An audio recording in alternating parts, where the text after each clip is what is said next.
एक बार की बात है, गौतम बुद्ध जी किसी गांव में सत्संग कर रहे थे। उनका उपदेश सुनने के लिए दूर दूर से लोग उनके सत्संगों में आते थे। एक दिन प्रवचन के समय उनके एक शिष्य ने गौतम बुद्ध जी से एक सवाल पूछा कि भंते, आपके सामने यहाँ हजारों लोग आपके सत्संग में बैठे हैं। कृपया कर आप मुझे बताइए कि जीवन में सबसे सुखी इंसान कौन है, या यहाँ बैठे लोगों में से सबसे सुखी व्यक्ति कौन है।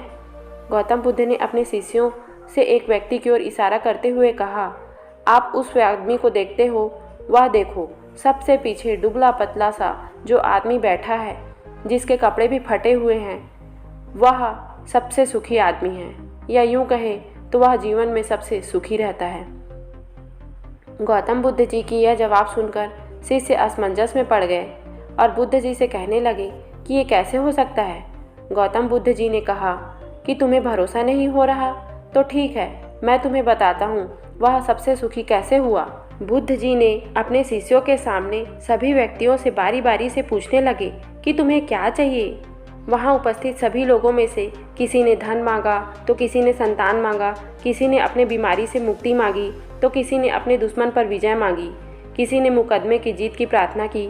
कोई भी व्यक्ति ऐसा नहीं मिला जिसने कुछ न कुछ ना मांगा हो। और फिर सबसे अंत में बुद्ध जी ने उस गरीब व्यक्ति से पूछा कि तुम्हें क्या चाहिए। उस आदमी ने गौतम बुद्ध जी से कहा, मुझे कुछ नहीं चाहिए। नहीं, लेकिन फिर भी अगर आप मुझे कुछ देना ही चाहते हैं तो बस इतनी कृपा कर दीजिएगा कि मेरे अंदर की अभी भी किसी भी प्रकार की कोई चाह, कोई इच्छा पैदा ही ना हो। मैं जैसा हूँ खुद हूँ और खुश भी हूँ, उसी हाल में खुश भी रहना चाहता हूँ। मानता हूँ क्योंकि मेरे पास जो कुछ भी है वह ईश्वर का दिया हुआ है, वो जैसा चाहे रख ले, या उसकी दया ही यही है।